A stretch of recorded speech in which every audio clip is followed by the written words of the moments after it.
Students are summarizing their writings.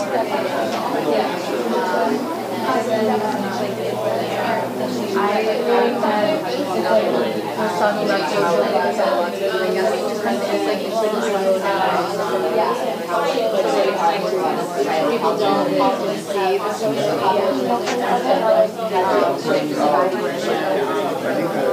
and then the last one disability.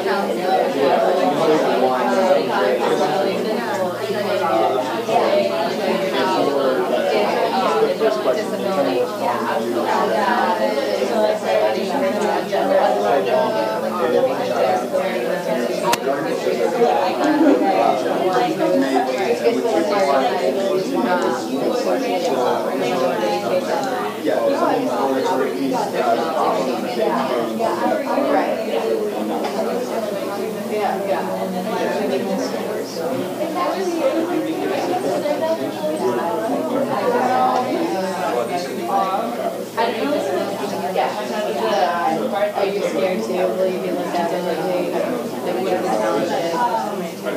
It was just kind of like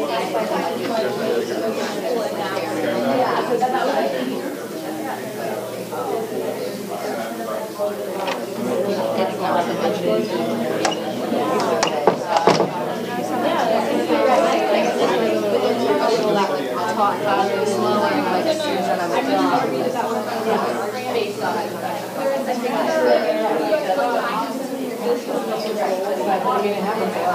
Okay, why don't we draw the line there?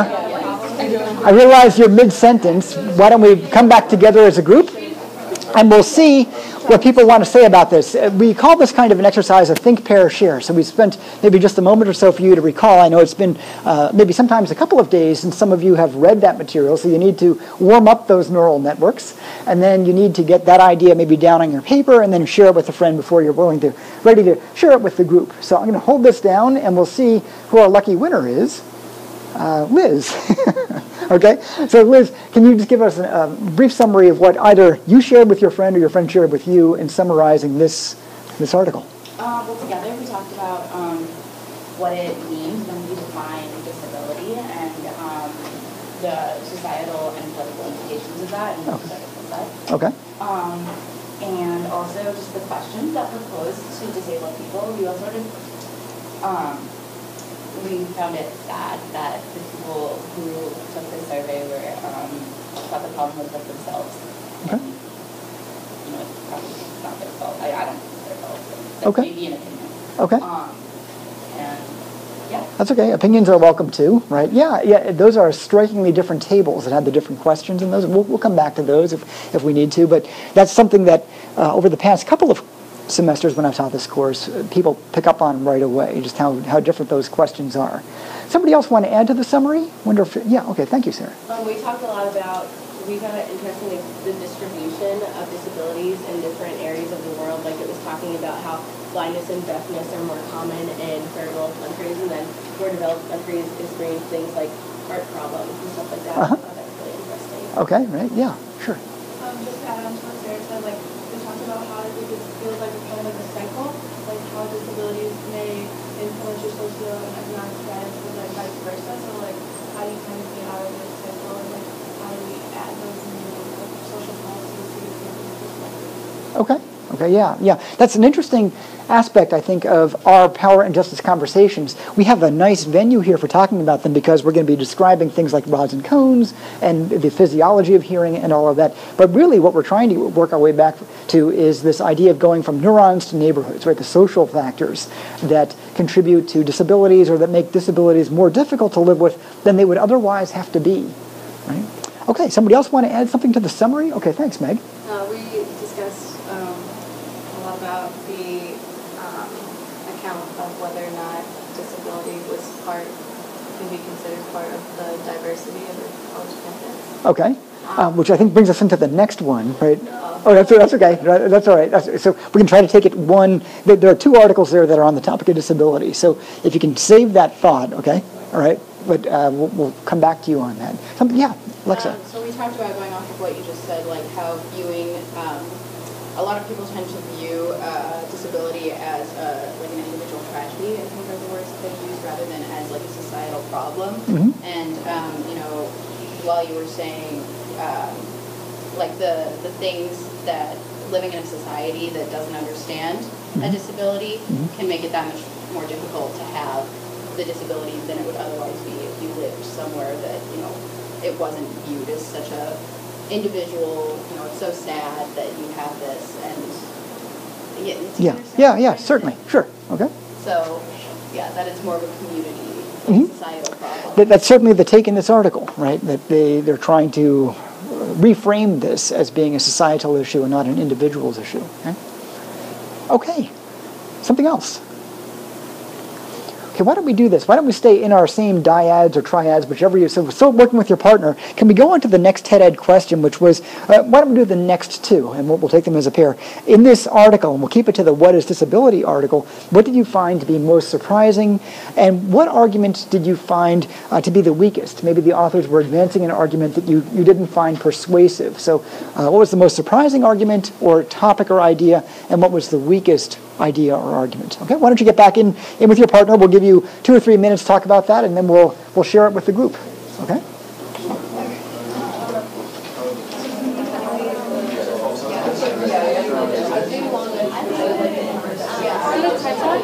I just, the only video that I could find was the one on like strategies for studying class, like the Okay, so there wasn't really a video here other than on the TED-Ed. You would click on it, and there's just my voice that says, go to the CP and read this thing. Okay. It's on TED-Ed, so... Okay, so let's see. If you go to here...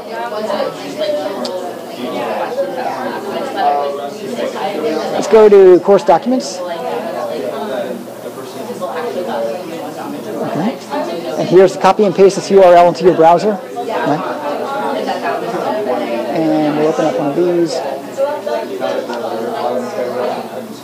And there's the meaning of difference. I just clicked on the link, that's why. Ah, okay. That's it. Okay. Okay? Thank you. Right.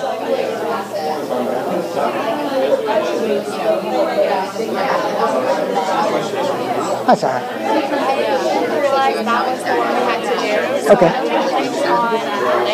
Okay. That's all right. A few other people do that too. So that's okay. Right. Yeah, I was confused on what questions we were talking about. Yeah. Okay. That's all right. Well, now you have a chance to just think about hopefully you did the readings. Okay. And so you can talk about what was surprising and what was a strong or a weak argument. Okay.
Okay, there's a little break in the action there, so why don't we come back together as a group and see what people had to say. Why don't we'll try to stay with just one of these for the moment. Why don't we stay with what we found to be most surprising about this, right? The most surprising argument or the most surprising idea. Okay, so we'll hold this down and somebody yell stop. Okay. Why don't we do that again? Sarah, do you want to help us out with what you found surprising? I never really thought about how like the words people use to describe disabled people would affect them so much, and how actually in fact it's also like crippled, and I just never really thought about that. Yeah. It's true. Same with like calling someone gay or like. Yeah, so the labels matter, right? And that's always a very sensitive issue because our language is always evolving. And on social issues, our language evolves very, very quickly. So terminology that's perfectly appropriate over a several-year period might become inappropriate pretty quickly. And people don't often mean to be disparaging when they're using terms, but terms do change quickly. And they matter a lot to the people who are on the receiving end of those. So it's a good point. Anybody want to build? Can we build on that? Anybody have an idea on that? How language changes and how we use. Yeah. Okay. Thanks. I was most Zach. surprised by just not even the explicit language, but like the way questions are worded, how that can make a difference between someone feeling like it's their own problem or someone seeing it as a societal issue. Okay. Right. The two sets of questions were strikingly different. Yeah. Yeah. Sure. Okay. Okay. A couple of other hands have gone up. We'll go ahead with Meg and then over to Abby. I guess building off of it, like how the words can change over time, like part of the way that they're trying to fight the negative connotation of these words is trying to make them, like change them into like more of a positive Okay. term, I guess. Yeah. Like trying to deter people from using those terms and trying to use more, I guess, politically correct terms. Okay. Right. Or more inclusive terminology. Sure. Changes the meaning of the word. Sure. Sure. I think Abby had something. I don't know what else to be different, but I thought it was really interesting that I guess that like disabilities like could put people in like a different diverse group. Because I always thought of diversity as like ethnicity or like race, and like once I read this, I guess I thought like a disability does kind of make up your identity in some shape or form. Okay. Yep. Which is a major idea in the next one. But yeah, that's an important idea. I think Madison has one. I was just kind of interested in how, like, I guess it could be an opinion about how crucial the argument that definitions were. Okay. And seeing that definitions are crucial because it gives better, like, allows audiences to better understand and comprehend communication, but it also still marginalizes those. Yeah. Yeah. Right. So we do have to comprehend. We do have to understand. But sometimes the words they come with some cost. Right. Yeah. Absolutely. Very good point. Okay. Some other things that we found to be very surprising in this brief article. Something else? Okay. Thanks, Melanie. I was just kind of surprised by. They mentioned a statistic in the article that like 1 in 10 of the population is disabled, and I thought that it was shocking that, like considering that there are so many people that are a part of this disabled population, that like the social oppression and stuff like that still exists. Okay. And that it's like still such a problem, even though disability affects like such a large number of people. Okay. Yeah, so that's an important point. Let's say it's a very large fraction, and in principle, it can be any one of us at some point in our lives. But at any given time, there's some fraction that we would describe as being disabled. And so how come we haven't heard about this before, right? And how come there hasn't been more awareness about it? Anybody have an idea about that?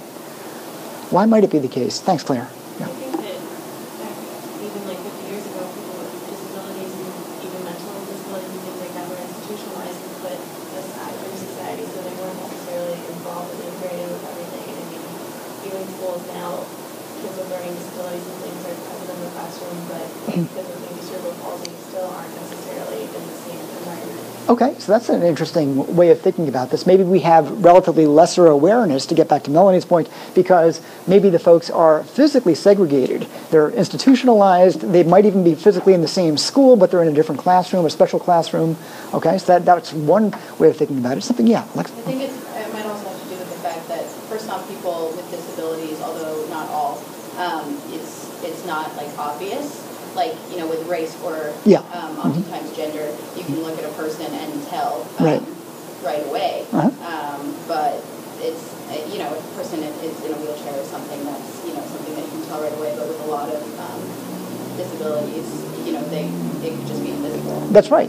And a lot of folks who are being trained, I think police officers or security agents, when they're being trained, they're often trained on the notion that beware that some of the folks that you'll be helping might have disabilities that are not visible to you. They're not readily apparent. So, yeah, sometimes we don't see it, right? Sometimes it might be stigmatic. People don't know whether to bring it up or not. And I don't want to get into the next article also. I did want to spend a few minutes here talking about what you might have identified as some weaknesses or arguments you didn't find persuasive. It's okay to say that you weren't persuaded by something. Yes, please.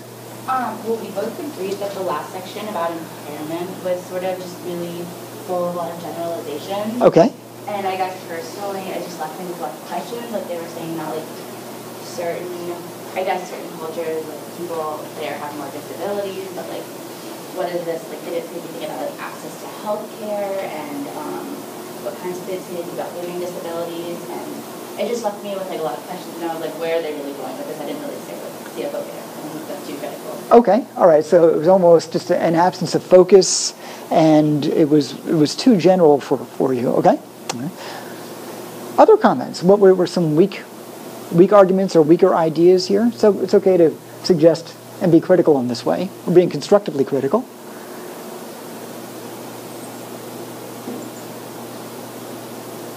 Nothing? Okay. We'll stay on this, and we'll just ask one last question, and we won't have you get into groups. We'll just see on the topic of what is disability, and on this article, can we see how it might relate to Denison's mission statement? Remember that the mission statement talks about autonomous thinkers, morally discerning agents, and active citizens. Right? Those are three of the themes that make their way into, or three ideas that make their way into the first sentence of Denison's mission statement. Anybody want to try to connect those for us? It's one of the TED Ed questions. Okay, thanks. You talked a lot about like the discerning moral agent and like how that is based on your perception of right and wrong, and how this article can kind of give you a fresh perspective on what is right and wrong and like how you what is that definition? Okay, yeah. So certainly when we're talking about moral issues, there's this recurring theme of what is right and what is wrong, what is right behavior or wrong behavior. And the article doesn't come out and say what is right or wrong. I think the authors are attempting, my guess is they're attempting to offer us a frame. How might somebody who's very differently situated seen this, and their conceptions of right and wrong or about how they're being treated is maybe different from the majority view. Something else? Yeah, thanks. I thought that the article was, it focused a lot on challenging the view of disabled people as like an individual, unfortunate circumstance. But I think that's important in the sense of autonomous thinking, because we have this view as a society that isn't challenged, that's not really thinking on our own. Oh, okay, very good. So on the theme of autonomous thinking, rather than just accepting what we are typically exposed to, and nobody comes out and says in so many words how we are to respond to folks who might have a disability. But there are sort of inferred attitudes, right? And this is asking us to bring that to the surface and be more critical about it, autonomous as you're suggesting. Okay, something else? Some other way of linking this. Okay, yeah, thanks. The last part was the participants in society, right? Yes, active citizenship. Yeah, okay, right. But anyway, connecting those first two parts to the last part is kind of like it's someone who can see right from wrong, and someone who is confident and independent in their opinion, and someone who brings this to society and is like willing to help make a change. And so I connect that to the disability by the way that like someone who brings like a different opinion to society about the disability. Okay. All right, very good. Yeah, one of the students in the last time I taught this course really stood firmly on the idea of morally discerning agents, right? So we're acting in a particular way. We're not just understanding or talking about what is right or wrong. And once we invoke the agency, then I think that sets up the active citizen very, very nicely. Okay, in the interest of time, why don't we go on and do a quick think, pair, share. We'll have you think first about the second article. This was entitled, What Do Disabilities Have to Do with Diversity? And I realize the articles are related. That's why they're both in the first reading. So it's okay if we have some overlap, but we'll have you, maybe if you have it with you, you can skim through it again or remind yourself of what you jotted down as the main ideas from that article if you were to give a summary. And then in a moment or two, we'll have you share that with your partner and then share a summary of this article with the wider group. So why don't you go ahead and think for a moment. No talking yet. We'll have you think it through and then pair it, and then we'll share it more broadly. Okay? So we're thinking about this second article. How would we summarize it?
Okay, if you need to jot down your thought and finish writing that down, that's fine. But when you're set, why don't you meet back again with your partner, or partners, plural, and talk about, maybe you can give each other a summary before we go to the wider audience. Go ahead, mix it up.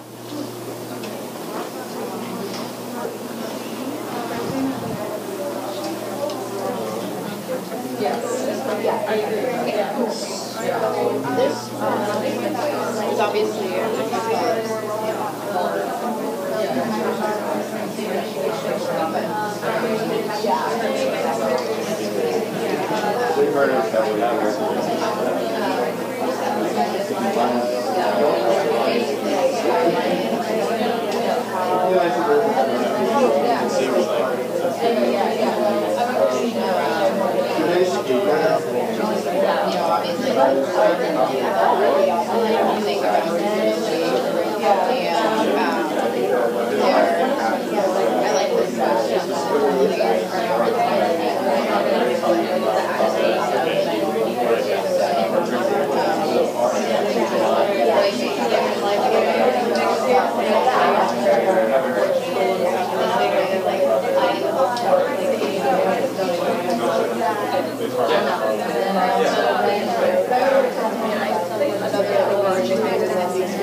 you need to be educated in order to understand it and to not be like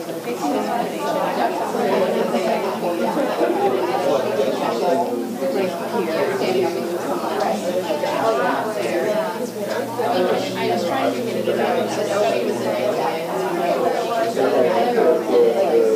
Okay, why don't we come back together? We'll see what people had to say about that. We'll use our random number generator once or twice more. See if we can get a summary on this one. Somebody yell stop. There's the stop. Okay, Alexa. Okay, can you give us some sort of a summary on this second article? Yeah, so this one was different from the first one in that it was mostly about describing interviews that the author and student of course did with people who self-identified as having a disability. And it said they did the interviews, I think, in 1999. So keeping the time period in mind, I thought was important when considering some of the answers that people gave. So basically, the interviews are mostly pointing to how, the oppression that people with disabilities often face and how they're sort of an invisible minority group. In that you don't always, consider people with disabilities when you're talking about like diversity, because other things are more apparent, or because you don't see disabilities as much, either because they're not as common or because you're not looking for them. Right. So. Okay. Yeah, all that is right on target, and it is true that we don't often think about disabilities in the context of diversity. If we think about our own course offerings, I'm not aware that we have many courses that either have the word disability or something like it, maybe special needs. We occasionally in psychology will offer a special needs related course as a developmental course, children with special needs, but we have an entire program on black studies or women's studies or queer studies, which is terrific, and we often think of those as being examples of diversity, but we don't have an equivalent, at least not at this college, of disability studies. There are colleges which actually do offer majors or minors in disability studies. It's a newer phenomenon. More and more colleges are getting those, but we at the moment don't. The idea crops up occasionally inside of one course like it does in this class. Somebody else want to add to that summary? Anybody have something else? Yes, Tony, thank you. Just kind of like the fact that this whole article just was like comparing the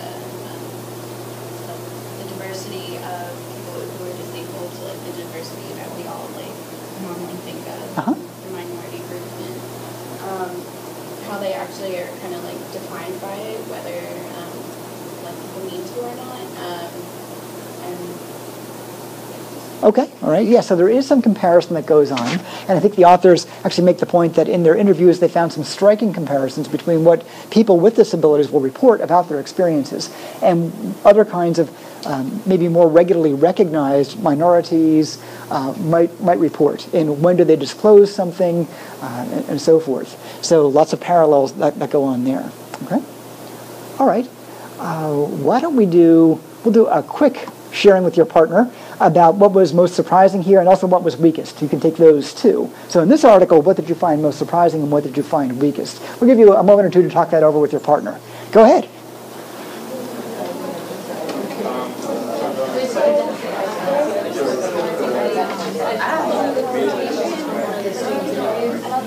The one where they asked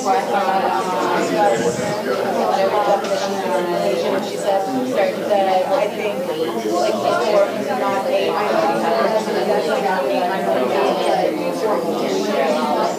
so I just thought that was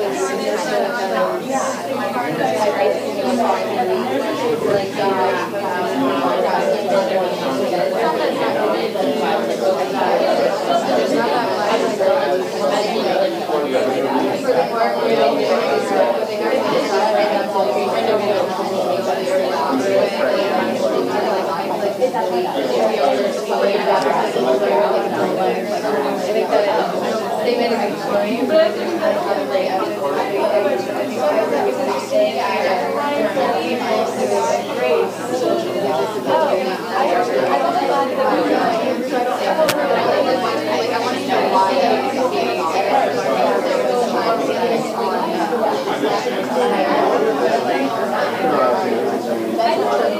that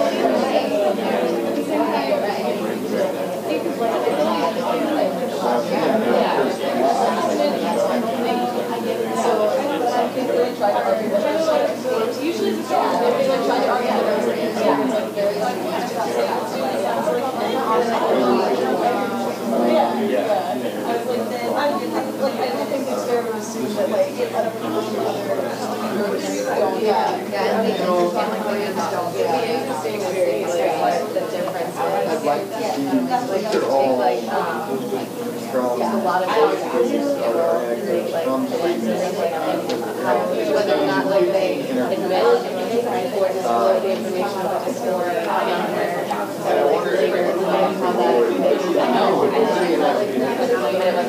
actually judge that you have to let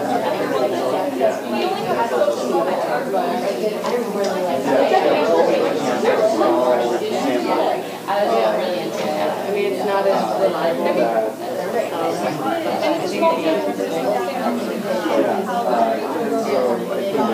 Okay, some folks are mid-conversation, others have wrapped up. So some of us are all the way done, some of us are not. So why don't we bring it back together and just see what ideas we may have had. Why don't we start first with what we found to be most surprising? Somebody help us out with some ideas there. And I would use the random number generator, but sometimes it's a little bit restrictive. And it gives us a start, but then some people we haven't heard from, and maybe they want to chime in. So it's open to anybody who wants to chime in on what was most surprising here for the second article. Okay, thanks, Claire. I thought it was just not necessarily surprising, but just interesting that at the end of the article, how that one girl was talking about wanting to get out of her special education class. How she kind of categorized herself as a weird kid, and like thinking back to grade school and things. We were talking about how you see kids get up and leave the classroom. You're thinking, oh, like for that brief second, you're oh, there goes a weird kid. There's something like that. Yeah. And then you're kind of back into what you're doing, and you're just out of sight, out of mind. Okay. So it does play into all that. Yeah, she didn't want to be categorized with some of the others, and the only way out for her was to get out of what in the reading they describe as a learning disabled class. Right? We would probably call it special ed now. Go ahead, Alex. Thank you. So we talked about, going off that there is a struggle of whether or not you should reveal whether your disability and deal with the ramifications, or hide it in order to be more socially accepted. Yeah. And I thought that was striking. Yes, certainly. Right. So, at what point in a application process do you reveal that? And sometimes it's just something that's automatically revealed depending on the nature of one's disability. Other times, like it came up earlier, we can't see it, but you might want to mention it early in case an accommodation is needed. Very complicated. And that person has to navigate this every time they start a new relationship with an institution or with a new person. There was a hand back here. Yeah, okay, thanks. You had talked about, I thought it was really interesting at the end how the Stephen kid chose to, or he offered the fact that he doesn't want to define who he is, and he doesn't necessarily want to associate with other people in wheelchairs. Okay. But like from personal experience, I feel like when I'm around or with people who are similar to me, I feel more comfortable. Okay. And then he chooses not to want to be with people who are like that, so that was kind of eye-opening for me. Okay, yeah, very good. It does speak to the issue of identity, right? Do we identify as being a member of that group or not? And that was Claire's earlier point in part, right? Do we identify that? And then also this idea that I thought I'd throw out there, it's something from social psychology called the outgroup homogeneity effect. Has anybody heard of that before? The outgroup homogeneity effect? And maybe there's enough information in the name of that phenomenon that you would get it. But if you've heard of that before, can you raise your hand? Outgroup homogeneity. Anybody want to help us out with what that might mean? The outgroup homogeneity effect? Yeah, thanks, Gabby. I guess that it just means that people who are not in the majority all experience similar treatment, like oppression or something. Or it's like that. Yeah, did you want to, so that gets us half the way there. Yeah. That people perceive the outgroup as being all the same kind, having the same experience. That's right. That's right. So the idea would be something like folks who are typically developing, right, will maybe be inclined perhaps to lump folks who have a disability all into one group. Those are the disabled people, right? But that's a very heterogeneous group. There are people who have a disability that might be related to their motion, right? They're not as able to move around as most of us are. Others might have a sensory disability. Others might have an intentional disability. Right? So disability is a very, very wide place. And this might get back to, I think it was Melanie's earlier point about why haven't we known about it so much? Why is this not so talked about?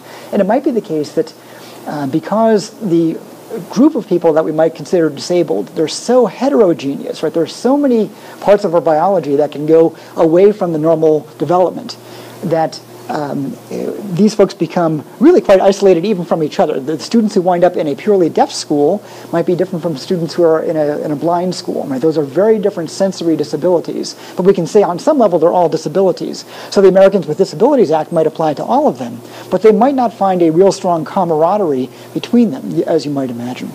So there's a tendency to put folks in an outgroup to see them in a similar vein, even if they're remarkably different from each other, and they don't see themselves as being similar to each other. Okay? So we're still on what we found most surprising. Can we do maybe something else that we found surprising? Then we'll go off to what we found weakest here. Anybody else want to, what they found surprising?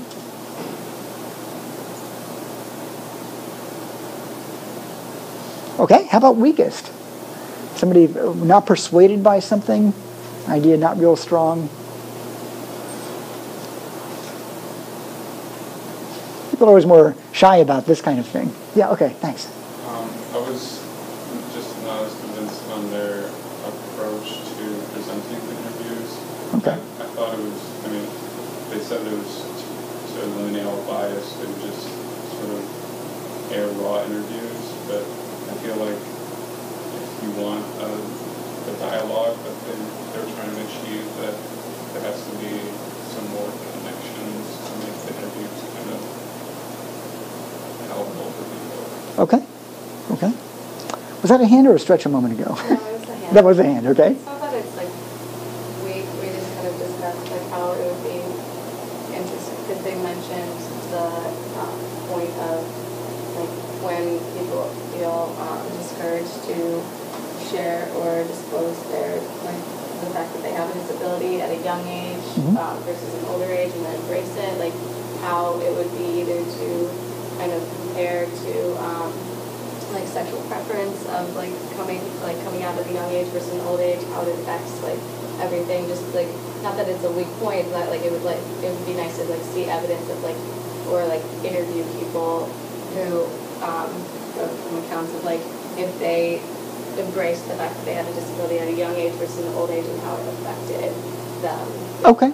Okay, so at what point in the person's development did they come to accept this and maybe be very out about it, so to speak, right? And are those people happier, or do they report greater life satisfaction, something along these lines? Okay, so maybe next steps. Okay, something else. Other ideas that you found not so persuasive in this article, or weaker arguments? Okay, thanks, Gabby. Melanie, I talked about how the article was saying that people with disabilities are treated the same or worse than people who are of other minority groups. And we disagree with that because, like you said, within the group of people with disabilities, there's a lot of diversity. And so a white male who has a disability is going to be treated differently than a black woman who has a disability. Okay, right. So I don't think it was fair to say like that they get similar or worse. Okay, so the statement that persons with disabilities get similar or get worse treatment or similar treatment to other minority groups was too general for you, right? There could be a case in which that's true, but it's too broad a statement. Okay, right? Yeah, there are researchers who study, as they use the phrase, and many folks who've taken such classes would know, intersectionality. That is the intersection of maybe race and gender, the intersection of race, gender, and disability, or any combination of these things, right? And each of those presents its own kinds of challenges. I would ask you about the mission statement, but we're starting to run out of time, and what I wanted to transition to was a different kind of disability that some of you might be aware of. Any one of us could be in an accident at any time. And in certain kinds of accidents, we lose a limb, and we develop some of us will develop a phantom limb. Has anybody heard of the phantom limb phenomena? Okay, can somebody describe what phantom limb is for us? There's phantom limb and phantom pain. Here's one of our neuroscientists. It's like where you sort of have like the sensation that you still have like the arm that was removed, the leg that was removed, and you feel like you still have it, but it's not there. Okay. You feel pain in it, but it's not there. Yeah, it's an interesting phenomenon in the sense that, my arm isn't here anymore, and yet I'm getting this real strong, sharp pain in my phantom arm, right? Of course, all pain is located in the brain, right? So as long as the brain is still there, it doesn't really matter whether your arm is there. So how many people are familiar with this idea about the mirror box and phantom pain? Has anybody heard of that one before? Okay, you've done that. Okay, Gabby, can you tell us what you might remember about that? So what I remember is people who have chronic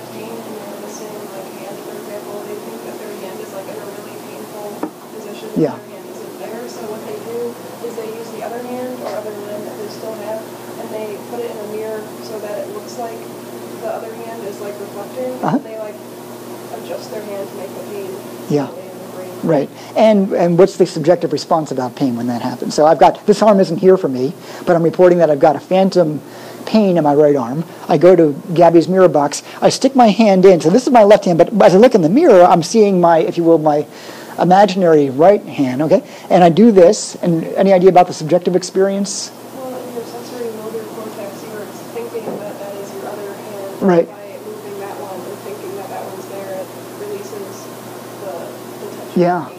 Yeah, it's really elegant, right? That you can, a lot of people with phantom pain do experience a release of pain just by this simple mirror box, just by looking at the mirror reflection of their existing hand or foot or whatever the case might be.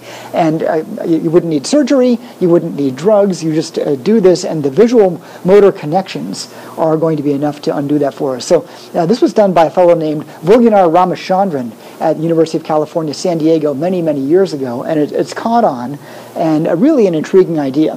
If we had more time, we'd do a little bit of a demo. Nobody in the room has phantom pain, but there are all kinds of mirror demos that you can do that show you this mismatch or a direct match between our motor responses and our the sensations that we get visually from all of that. So on that, now that we've talked a little bit about pain, I want to set up in our last couple of minutes what's going to be due for Wednesday's session. So did everybody get the handout? Some people may have gotten in late, but we have the handout on the front of the front table. I can give you that now. And I was going to make these TED Ed questions, but I thought, well, why don't we do one more session on paper, and then we'll go back to doing TED Ed responses also. So this is going to be a set of questions that will pertain to your second reading, which is by Dr. Nick Lane. It's entitled Consciousness. And certainly that came up in our earlier session when we talked a little bit about when do fetuses experience pain and so forth.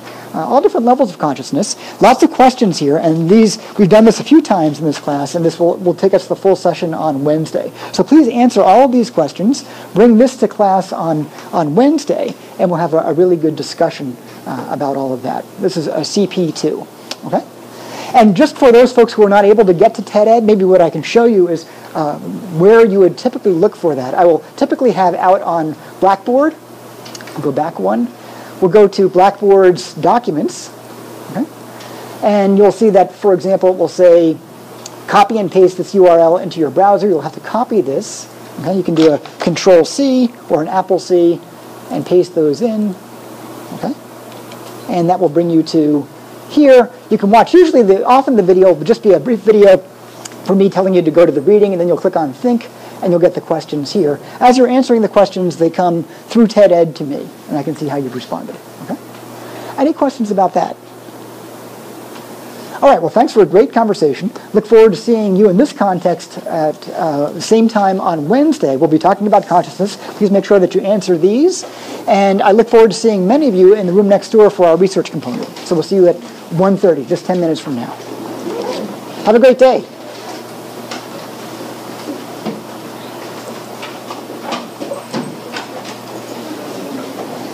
Pardon me.